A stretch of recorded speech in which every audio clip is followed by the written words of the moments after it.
Terrifying. Okay, good morning.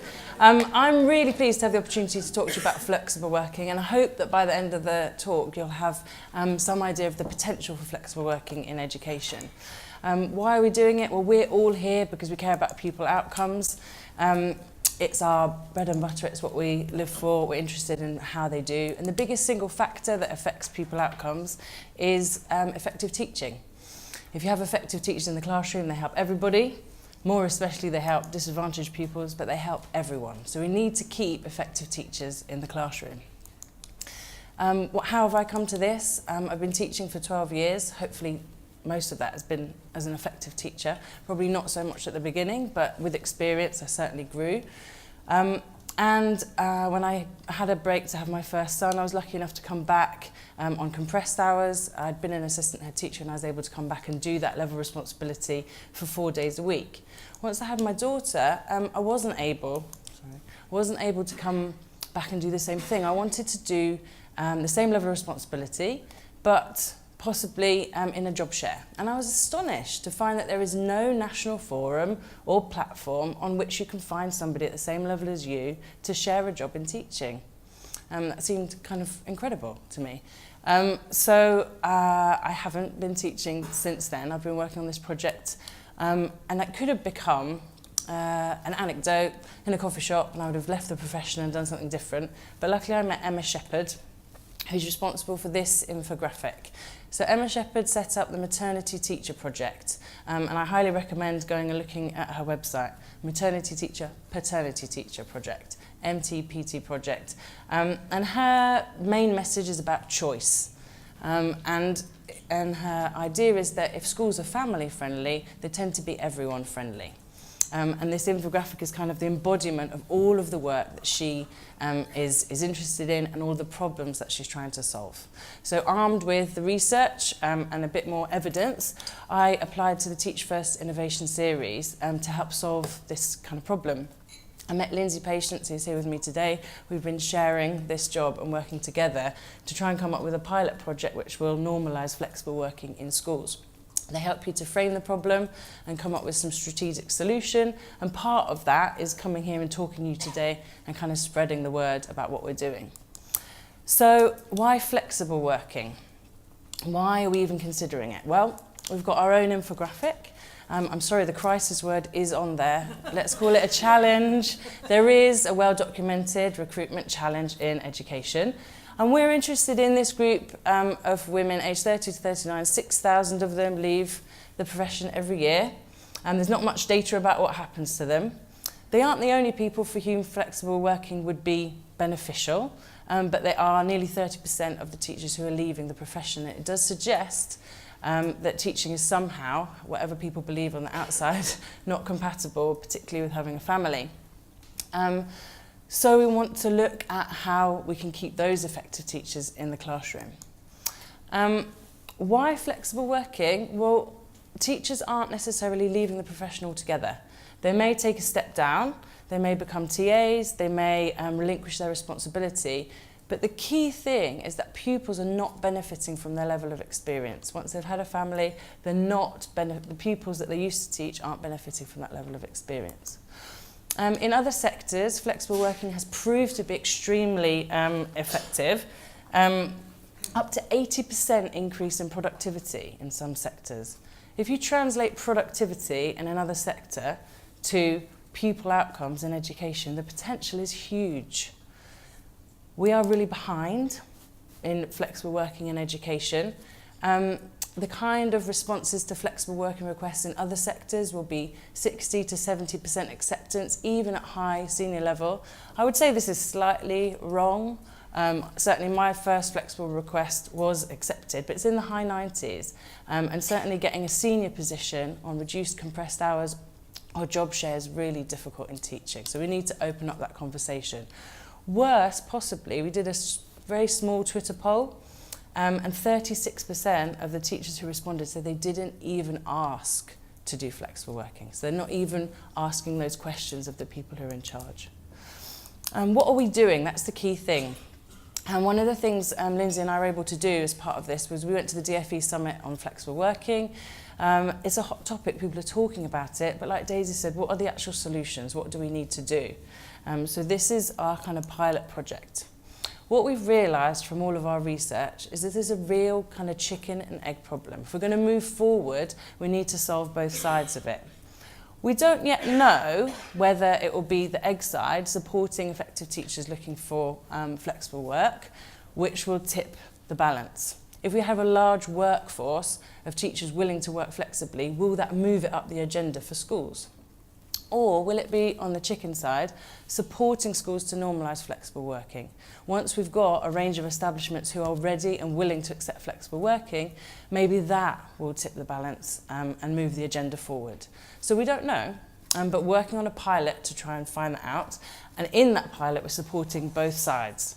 And I want you to think, while you're sitting here, right at this moment, it may change throughout your career, but which side are you on? Are you a teacher looking to work flexibly?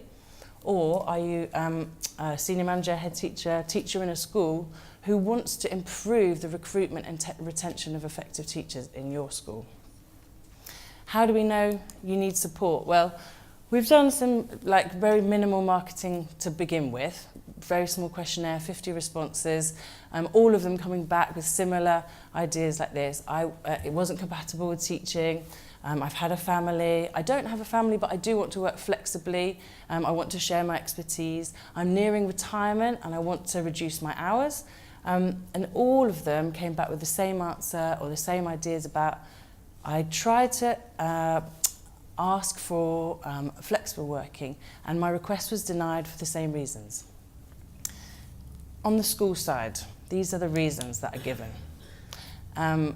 It's a list compiled by the DFE and the TES. It's called their list of myths that need to be debunked about flexible working. I'd written a blog about this before they had the summit. I'm pleased to say I had 5 on my list, but we'll go with the 10, all right? These are the reasons, the arguments given against flexible working from head teachers, schools, governors. And they're not barriers, that's the key thing. These are not barriers to flexible working in school. The first 3, I'm going to go into in more detail in a minute, but they can be solved with timetabling software. And I'll talk a bit more about that in a moment. Number 4, if you think that you get fewer applicants for a part-time post, that's actually incorrect. You'd get up to 15% more. If you then advertised it as flexible, compressed hours, job share, and so on, think about how wide your field might be. The next 2, 5 and 6, people are anxious about splitting classes. Teachers are anxious, parents are anxious. It makes people anxious, okay? But there's actually very little evidence that splitting a class has a detrimental effect on pupils. If it's more than 2 teachers, yes, definitely. We've had an example of a private school where the head teacher was so worried about the parents' reaction that he kept it a secret that the class was being taught by 2 teachers.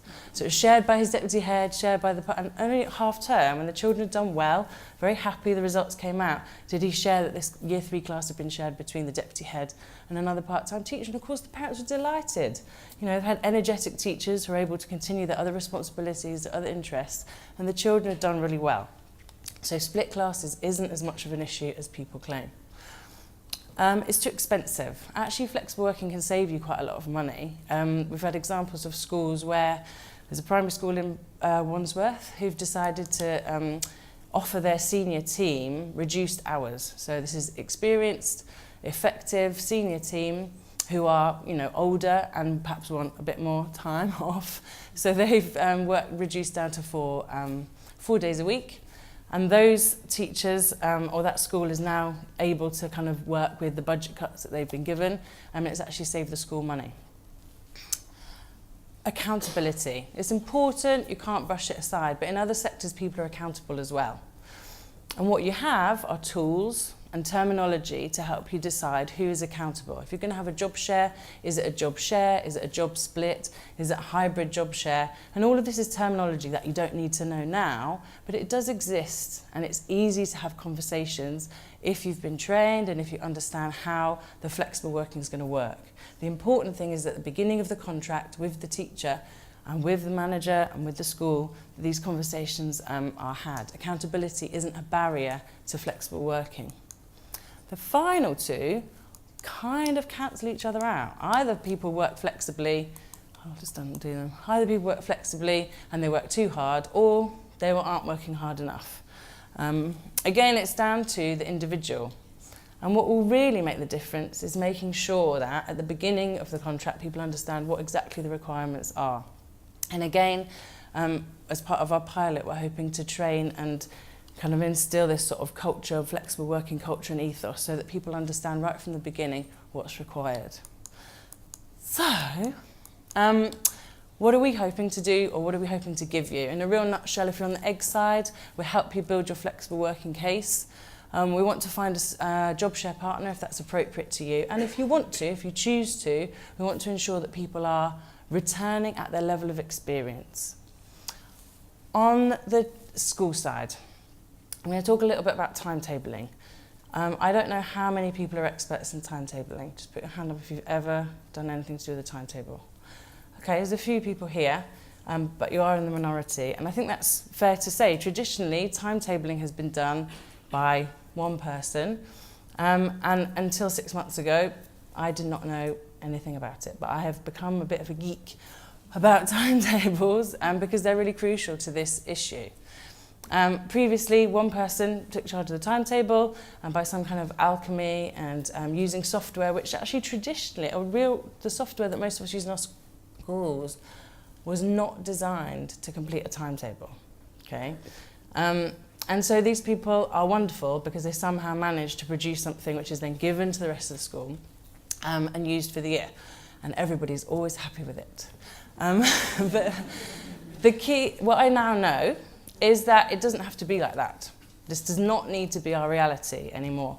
Timetable software, which exists now, solves an awful lot of problems. So it can spread your teaching load across the week. That's important for schools in terms of saving money and teacher well-being. Who knew that the majority of teachers take off their busiest day sick? Of course, if you wake up and you feel a little bit ill and you've got a 6-period day, you're much less likely to go in than if it's not such a busy day. So they found that spreading teacher workload has really helped. You can look at PPA time. You can put it at the beginning or end of the day. People can have a late start, an early finish. That makes a big difference to how they use their time. If you're not coming in at rush hour because you've got your PPA time at home, it makes a difference to how productive you can be. You can reduce movement around the school. That's affected behaviour management. That's helped to reduce bullying in some cases. And you can look at even things to do with like student satisfaction of the choices that they make. So options time in year 9, some of this software is able to help you really ensure that those pupils get what they chose to, what they're choosing to study. Once we've solved those logistical issues, it becomes much easier to embed a kind of working culture, flexible working culture and ethos in the school. It becomes much less about, oh, we can't do it because of the timetable, everyone will want to do it, all those kind of worrying things that happen to people. And it just becomes more about this is how we do things here. And that's how we're hoping to help. And of course, the real support for schools will be if we can prove a link between flexible working and positive pupil outcomes. Pupil outcomes are our bread and butter. If we can start ensuring that there's a link between those two things, that's the best way to support these schools. If it works, that's what success will look like. No barriers to flexible working in school, more effective teachers in the classroom, improved outcomes for pupils, and then this kind of evidence base between flexible working and improved pupil outcomes. So, Lindsay and I aren't working alone. I've already talked about the MTP2 project and Teach First.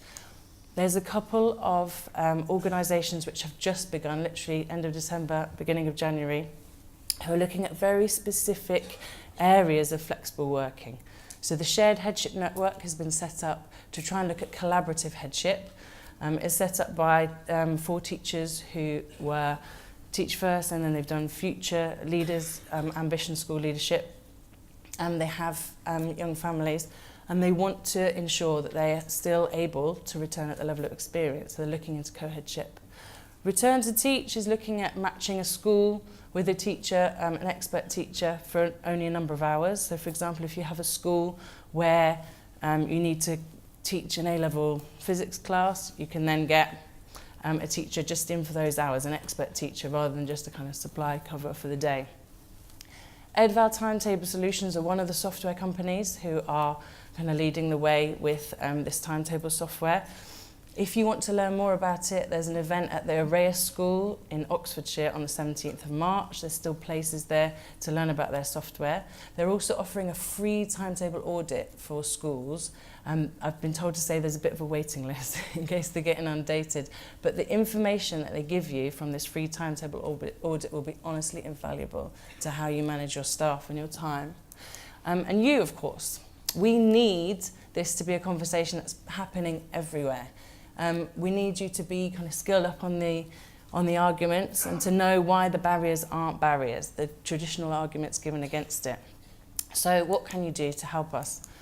Can you fill in our survey about your school? The more baseline data, the better, and we can kind of have a lot more evidence for change. If you work flexibly, or if you know somebody who works flexibly, please get them to fill in our case study. It's really good for collecting evidence and also sharing good practice and information about what people are already doing. Have a conversation with your school. Go back and talk to them. Do you want to be part of our pilot? Are you struggling to recruit effective teachers? Do you want to try and become a school which has normalised flexible working? And follow us on Twitter, be part of the conversation, and help us to normalise flexible working in school so we can keep effective teachers in the classroom and improve pupil outcomes. Thanks.